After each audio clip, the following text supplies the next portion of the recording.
我帮人上门剪头发，剪了12年。你问我怎么知道？一个独居老人开始被人盯上。我不问，我看玄关，玄关多一双鞋，我心里就先咯噔一下。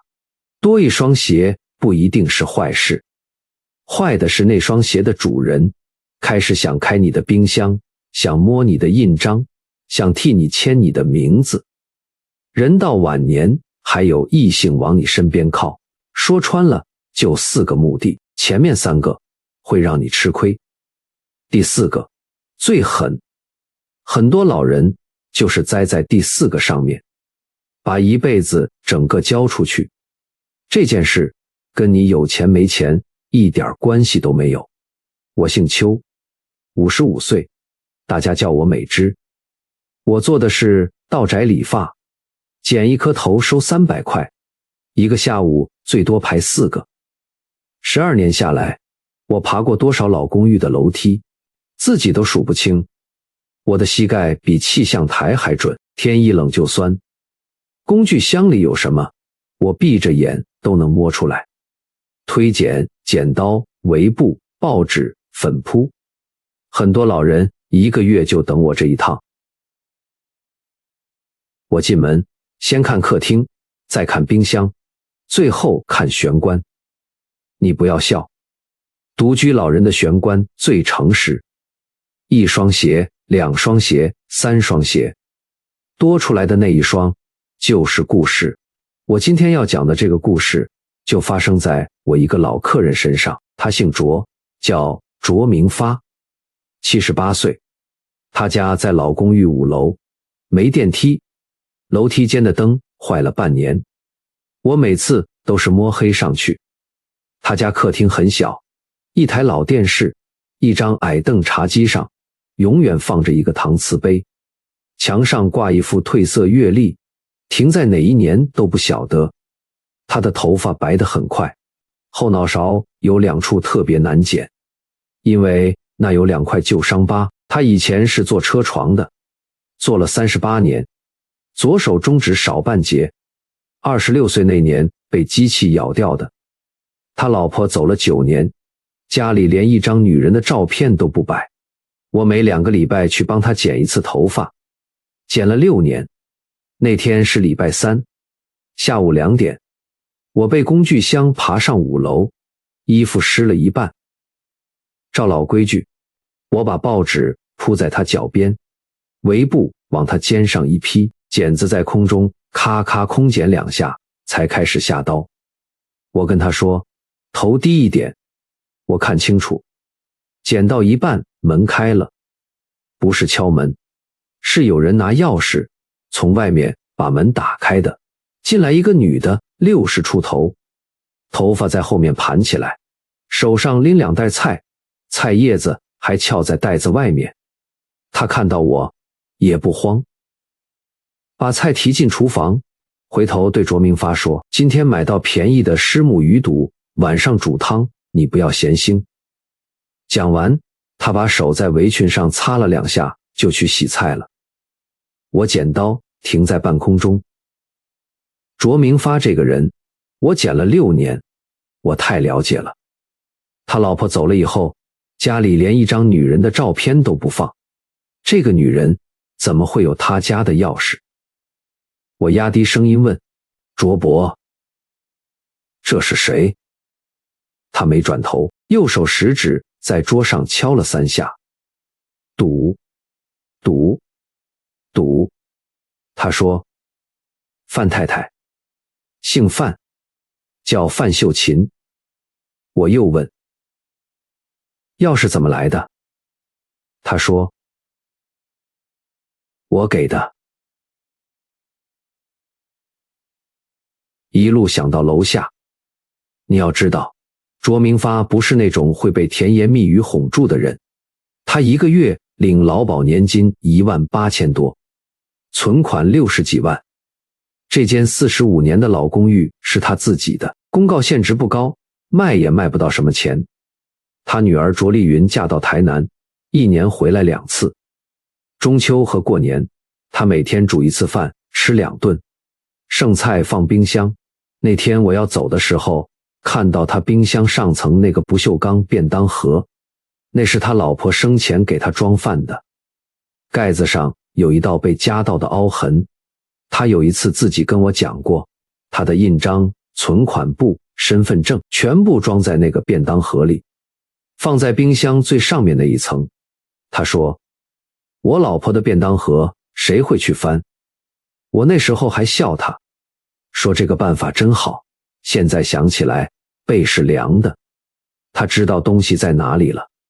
隔了2天，我去帮庄玉兰剪头发，她71岁，住在市场后面那排违建里，铁皮屋顶，夏天热得像蒸笼。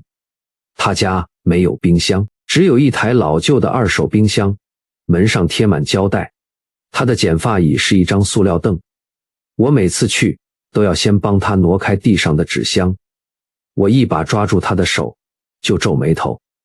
她的指头缝全是裂口，掌心硬得像砂纸。我说，阿姨，你是不是去帮人洗碗？她笑得很不好意思，说认识一个先生，69岁，退休公务员，人很客气，讲话都用请。谢谢。2个人在河边公园跳早操认识的。那个先生说，他一个人吃饭没味道，说他煮的味道最合他意，这就是第一个目的了，图你的时间和劳力。他没有要他的钱，庄玉兰哪有钱？他就是要一个不用付钱、不用排班、不会请假，还会自己带菜去的帮手。第3个礼拜，那个先生带他回家，说要介绍家人。介绍谁？他失智的姐姐，78岁，会尿在裤子上，半夜会开门走出去。他说，我姐姐最喜欢你，你去陪她讲讲话。从那天起，庄玉兰每天早上6点半出门，走25分钟到她家，煮3餐，洗床单，帮那位姐姐擦身体。晚上8点多走回家，她做了8个月，1毛钱没拿过。她跟我讲，那个先生对她很好，有一次带她去吃牛排，299块那种，还说以后这间房子也有你的份儿。庄玉兰那天正在阳台收床单，听到客厅那个女儿问，这个欧巴桑是谁？那个先生怎么回答的？他说，我请来照顾大姐的，8个月240天就这样收摊了。庄玉兰跟我讲这段的时候，一直看自己的手。她说，美芝，我不是气他没给我钱，我是气他连一句这是我朋友都不肯讲。我教他一招，你们也可以拿去用。很简单，放7天假，你就连续7天不主动煮饭，不主动过去，不主动打电话，什么都不做，看他会怎样。真的把你当伴的人，第一通电话会问你人怎样，身体是不是不舒服。把你当工人的人，第一句会问今天怎么没有饭。这7天比你猜1年都准。第2招叫明码开价，他要你照顾家里的人，你就照行情讲，这个我可以帮。1个钟头250，跟外面居家服务差不多。你觉得贵，我们就当朋友，我不做工。你把话讲到这里，看他的脸，他的脸会替你回答。第3招最省力，看他先问什么。你有一天故意讲你血压高、头晕，看他接下来那句是，我陪你去看医生，还是那晚上我们吃什么？我把这3招讲给卓明发听，他听完笑了一下，敲了桌子3下。他说，美芝，这个我早就试过了。我当时以为他在讲笑话，后来我才知道，他不只是试过，他还试出了一个我做梦都想不到的结果。这个我等一下讲。先说第2个人，宋德胜，74岁，社区活动中心象棋组的老班长， 30年的老班长，很受尊敬，谁家有事都找他讲。象棋组在活动中心2楼靠窗那张桌子是他的固定座位。他下棋有个习惯，输棋不讲话，赢棋也不讲话，只是把棋子一颗一颗收进木盒里。去年他也遇到一个女的，59岁，来跳排舞的，讲话很甜，叫他宋大哥，叫的整间都听得到。他跟宋德胜要的东西很奇怪，不是钱，他只要他坐前排，点个头。他说，宋大哥，礼拜4有一场健康讲座，你只要坐第1排，人家问你好不好，你点个头就好。这就是第2个目的，图你在这个社区的面子，图你这张老脸的信用。那天讲的是远红外线床垫，一床58000块，原价说是8万8，现场优惠，宋德胜坐第1排。人家问他，他就说，躺起来是真的有比较热，这句话是真的，躺上去当然会热，那是电毯。可是这句话从30年的老班长嘴里讲出来，就不是电毯了，那是保证。那天现场，他6个老朋友买了4台，1台5万8，4台23万2，其中一个是77岁的老陈，用信用卡分24期。后来那个女的还想更进一步，她要宋德胜挂名做互助会的会头，头一会1万24会，每个月开1次标。她说，你挂个名，人家才敢进来，钱我再收，你不用管。宋德胜没答应，算他命大。你听清楚，互助会到会的时候，会员第一个去找的不是那个收钱的，是名单上写着会头的那个人，你的名字就是人家的抵押品。3个月后，那个女的不来跳舞了，电话也不通，床垫没有坏，也没有人签什么假合约，钱是老朋友自己刷的，法律上讲谁都没错。可是从那个月开始，象棋组少了3个人，老陈搬椅子换到另外一桌去坐。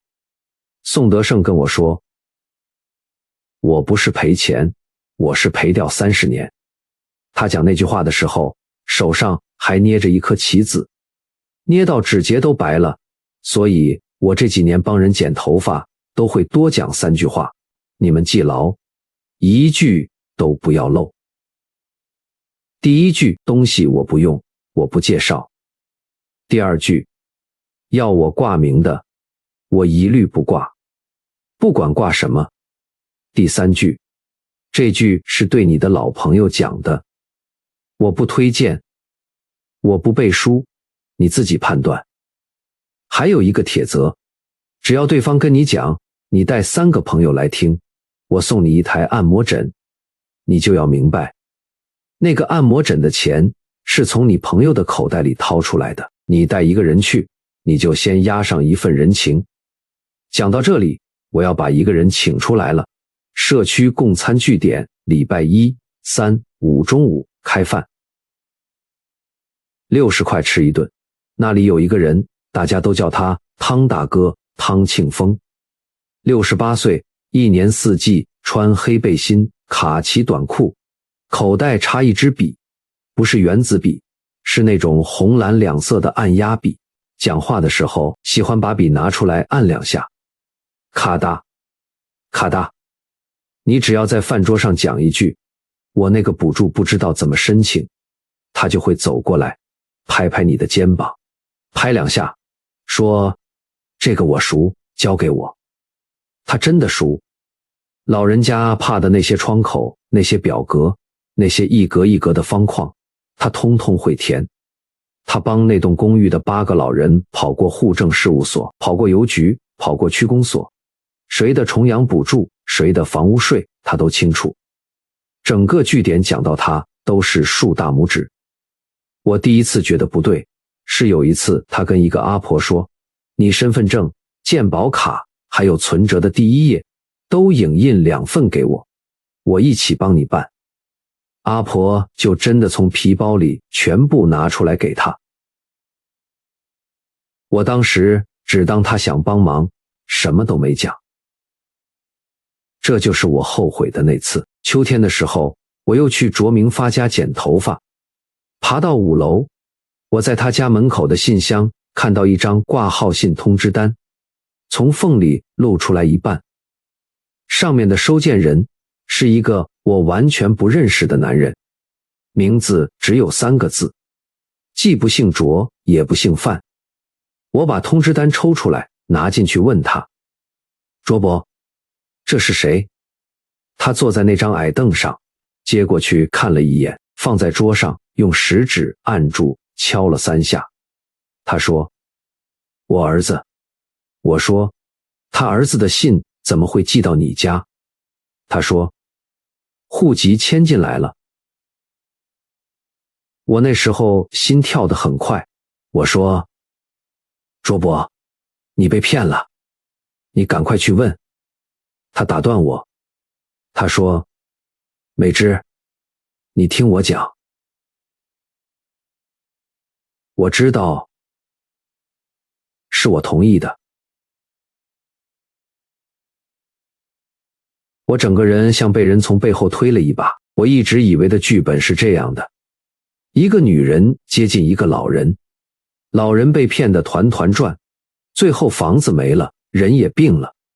可是这个78岁的老头，他坐在那里跟我讲他自己写下来的条件。范秀琴第一次是端一碗4神汤来的，他一个人住5楼，膝盖不好，1个礼拜下楼2次。后来他1个礼拜来3次，帮他洗衣领，帮他把电风扇叶片拆下来洗。他就跟他讲开了。后面那间小房间是他女儿以前住的，空着，你要住可以住。你煮饭洗衣服，我不给你薪水，水电我付。但是有4件事不能碰。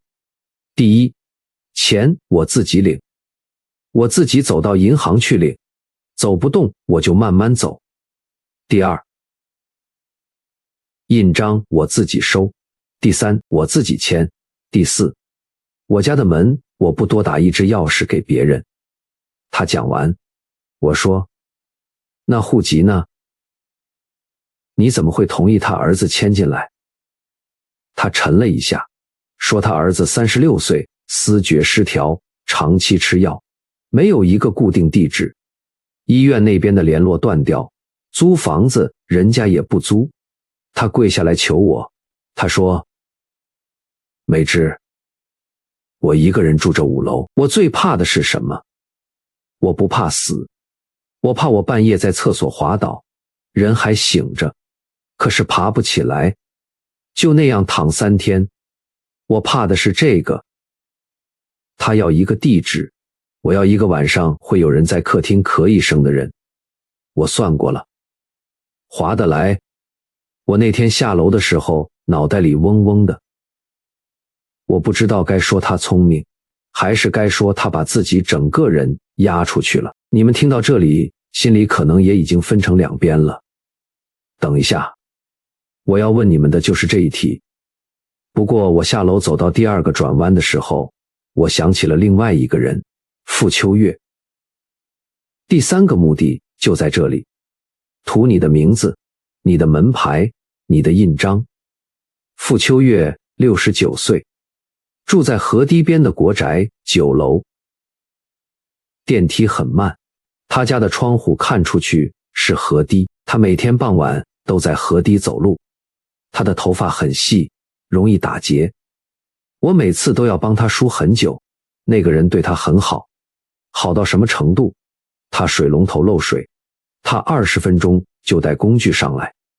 就是这样一个人。有一天跟他说，我儿子的孩子要读那间国小学区，差一点让孙子的户籍设在你这里，读3年，读完就迁出去。他想，一个户籍而已，又不是房子。他答应了。半年之内，他收到3张纸。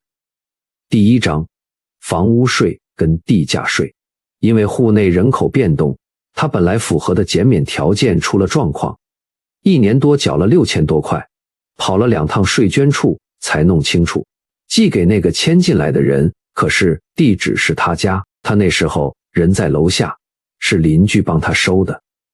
邻居嘴巴又快，1个礼拜之内整栋都在讲。傅秋月家里住了一个欠债的男人，后来更离谱，他那个门牌被拿去登记一间小公司，招牌是没有挂，可是国税局的信开始来了。他跑了户政事务所4次，税捐处3次，还去了一趟邮局办退回。那个男朋友呢，没有骗他1块钱，连一顿饭都还是他请。可是傅秋月现在提到户籍2个字，手都会抖。所以我拜托你们把这4步记牢，写在纸上贴起来都可以。1. 印章不给人，不管他说要帮你办什么，你的印章就是你的手，你的手不能借给别人。2. 存款簿、提款卡、密码不给人，你把这3样交出去，就等于把你的门开在马路上。3. 身份证、健保卡的正本不给人，影印本也不要随手给，要给的时候你自己在影印本上写清楚，仅供某某某使用，写好日期再给。4. 任何你没有从头读到尾的纸，你不签。还有最重要的一件事，很多人一辈子没做过，1年1次，你自己带着身份证跟印章，走到户政事务所去申请一张你自己家的户籍扛本，看看你的户内有没有多出你不认识的名字，有的话不要在电话里问任何人，你本人拿着身份证去问户政的人员，问清楚怎么办。迁出这件事一定要本人去问，不要听旁边的人替你办。我把这4条抄在纸上，拿去念给卓明发听。他听完，把那张纸折起来，放到便当盒里，说：我知道，我以为故事到这里就是这样了。一个精明的老头跟一个走投无路的女人各取所需，日子勉强过下去。结果那年冬天，我在供餐据点看到了那本笔记本。那天汤庆峰在门口跟人讲电话，他叫我眼镜在里面，桌上帮我拿一下。我进去，眼镜压在一本翻开的笔记本上面，硬皮的那种，像账簿。我不是故意要看的，那本子摊在那里，字又大，上面是一格一格用尺画的。第一栏是名字，第2栏写的是独居2字，第3栏写的是有无子女，第4栏写的是子女多久来一次，第5栏是数字18000、24000、31000，还有无，只有国民年金。最后一栏有几个名字旁边用红笔画了一个屁。我从头数到尾，那本子上19个名字，我认得11个都是我剪过头发的人。宋德胜在上面，庄玉兰在上面，他那一栏的数字是无，圈了2圈。我手抖，拿着眼镜走出去。我把眼镜给他，我问他：汤大哥，这本是什么？他一点都不慌，他把眼镜戴上，笑着说：这个我熟，交给我啦。这些都是我在帮忙的名单，我记着才不会忘。我说：那个配是什么？他就跟我讲了一段话，我这辈子都记得。他说：美芝，你想想看，一个老头一个人住，一个老太太没地方去，我把他们凑在一起，2个人都有伴。我这是做媒，我是做好事，人家给我一点辛苦费，跑腿的车钱，影印的钱，你们年轻人做工也要收钱吗？你们老人最怕什么？不是没钱，是没人。我是在解决问题的人。他讲得理直气壮，因为他真心这样觉得。那天我才明白，范秀琴不是自己找上卓明发的，是有人告诉他5楼那个卓先生一个人住，房子自己的。女儿1年回来2次，你去。他第一次端上去的那碗四神汤是有人指路的。这条巷子里8个独居老人，5个身边都出现过刚好很关心你的人，那不是缘分，那是有人在配。其实我也不是没看过真心的靠近。隔壁巷子有个林奶奶，80岁，中风以后行动不便。她家对门住着一个60岁的陈太太，每天早上帮她带一份早餐，晚上帮她倒垃圾，3年了。林奶奶的印章放在哪里？陈太太不知道。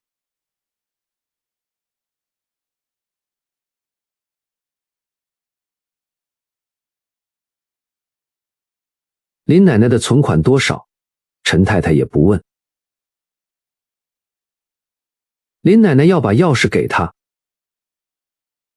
我帮你是因为我有一天也会老的。后来林奶奶过世，陈太太是第一个发现的人，她只是站在门口，没有进房间。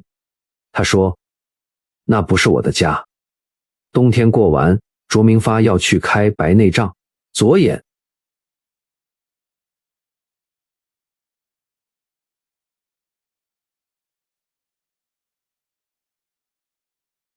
门诊手术日子是他自己去挂的，他没跟范秀琴讲，也没跟据点任何人讲，连我都是剪完头发才顺口提一句。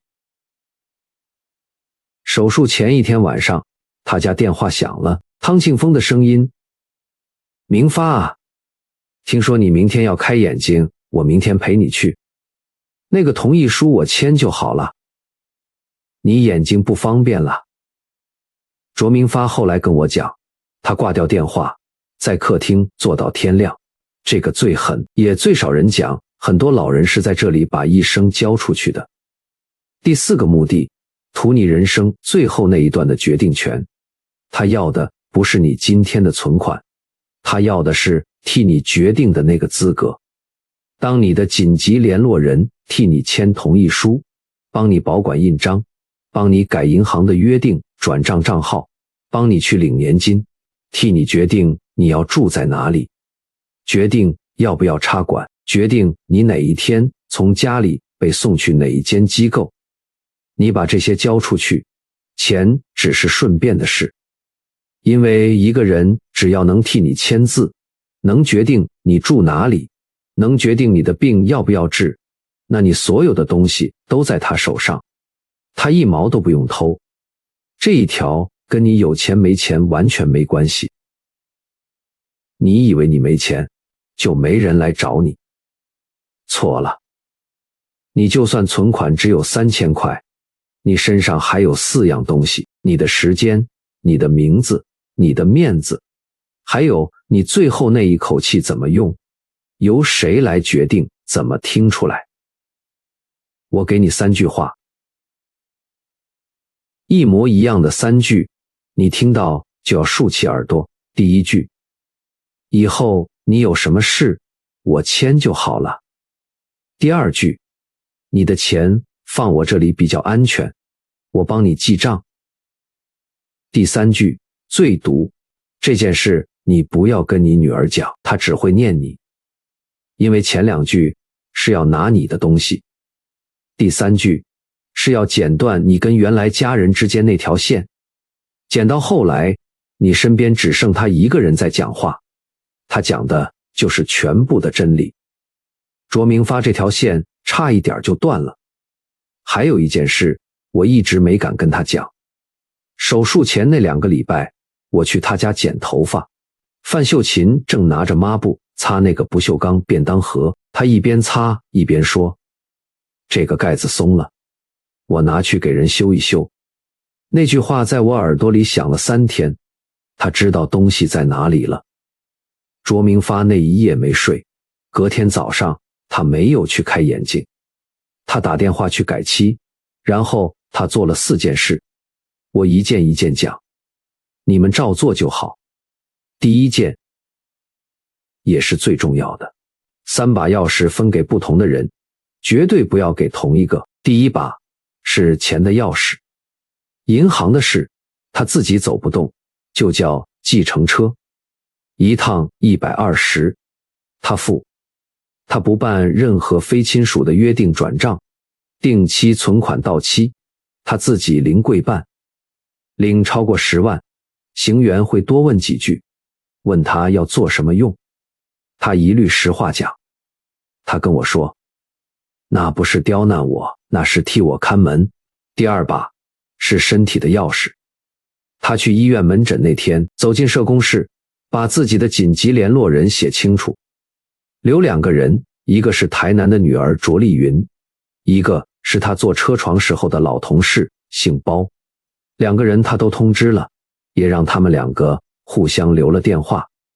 他说，一个人不够，一个不接，另一个会接，而且这2个人会互相打电话，就不会有第3个人在中间讲话。第3把是家里的钥匙，他家钥匙范秀琴那一只，照旧另外一只，他给了李长办公室登记写清楚，只有紧急的时候能用。第2件，医院这一关，他把话讲得很清楚，本人能签的字就本人签。他去问过护理师，护理师说得明明白白，手术同意书本人清醒能签就是本人签，陪同的人只是陪同，签名那个位置不是给随便一个人写的。第3件，冰箱上贴一张纸，那张纸是他用铅笔写的，3行字，很大，钱我自己领，印章我自己收，医院的字我自己签。他说他每天开冰箱3次，看3次，老人的记性会跑掉，可是纸不会跑掉。他说，人家跟我讲话，讲1个钟头，我可能就软了，但是我一开冰箱，我就硬回来了。第4件，每个月对账，他每个月10号打电话给台南的女儿，只讲3分钟，就报3个数字，这个月领多少，花多少，剩多少。女儿一开始很不耐烦，说，爸，你跟我讲这个干嘛？他说，你听着就好，你不用管。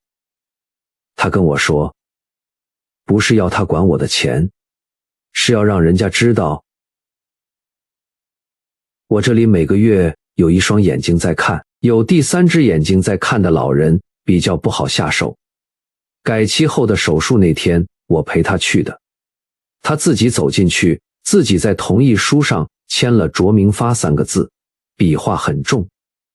写完，他把笔放下，敲了桌子3下。汤庆峰也来了，站在门口跟护理师说，我是他社区的负责人，我帮他签。护理师看了一下资料，很客气地说，先生，病人本人可以签，就本人签，谢谢您陪同，就这一句，把他挡在线外。出来的时候，汤庆峰跟着卓明发走到电梯口，卓明发讲了一句话，我在旁边听得清清楚楚，他一点都没有大声。汤大哥，你的好，我记着，不能交给别人，我自己签，我自己领，我自己收，这个跟你没关系，我对我自己人也是这样，不撕破脸，也不留缝。汤庆峰笑了一下，拍拍他肩膀2下，就走了。隔1个礼拜，卓明发自己去了户政事务所，申请了一张自己的户籍扛本。他的户内多了一个他只见过2次面的名字。他照人员交的程序办了迁出，办完，他站在门口晒了一下太阳，然后打电话给范秀琴，讲了3句话：户籍我办掉了，房间你要住，还可以住，饭你要住，我照付水电。那天晚上，他跟我讲了另外一段话，我把这段话记下来了。我觉得全台湾的儿女都应该听一遍。他说：美芝，你不要以为我们这些老人是笨，我们不是笨，我们是空。一个人从早上6点醒到晚上11点，17个钟头，没有一个人跟你讲一句话。谁来跟你讲话，你就觉得他是好人。你回去跟你的儿子讲，也帮我跟所有的儿女讲，我不是要你们养我，我18000够我吃，我要的是1年4通电话，让人家知道我这个老头还有人在看着。范秀琴是在过年前搬走的，她没有吵，没有哭。她把那间房间的床单洗好晒干，折成方方正正一叠，放在床上。她还把卓明发那件领口破了的旧夹克缝好了，一针一针缝得很细。桌上留一张纸，4个字加2句：对不起，我儿子有地方住了，谢谢你那3个月，让我晚上睡得着。卓明发看完那张纸坐了很久，后来他自己搭公车去了一趟卫生所，问了长照那边的窗口，把他儿子该去哪一个据点，要找哪一个个案管理员，抄在一张纸上，托人转给他。他就做了这一件事，别的什么都没有。他说他骗我3分，可是我那3个月睡得着。也是真的，人跟人不用算到分毫。汤庆峰呢，我很想跟你讲，他被抓走了。没有，他现在还在共餐据点，还是穿背心，口袋插一支笔，还是有人叫他汤大哥。他没有骗谁的钱，他做的事一件一件拆开来看，都还算不上什么。这就是最让人睡不着的地方。只有一件事变了，据点里从那年春天开始有一条新规矩，要代办证件，要影印身份证的，一律本人到场，谁都不能代拿。是共餐的几个阿姨自己讲出来的，讲得很轻。可是从此以后，那本笔记本再也没有摊在桌上。去年秋天，卓明发住院1个礼拜，是胆结石，开完刀就好了。他出院那天，把那个不锈钢便当盒拿给我看，盖子还是松的，那道凹痕还在，里面没有存款簿了。存款簿他放到女儿知道的地方，便当盒里现在装3样东西，一张是我抄给他的那个4部，一张是他自己用铅笔写的，写着如果哪一天我糊涂了，找这2个人，下面是女儿跟老同事的电话，2个都写。最后一样是范秀琴还回来的那只钥匙，用一小张报纸包着。他把盖子合上，敲了3下，说：美芝，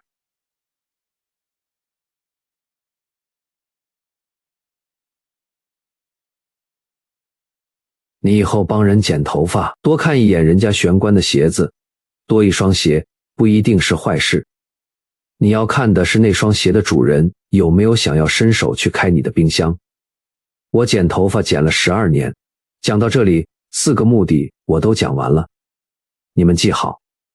第一个，图你的时间跟劳力；第二个，图你的面子跟你的人头；第三个，图你的名字、门牌跟印章，也是最狠的，图你最后那一段的决定权。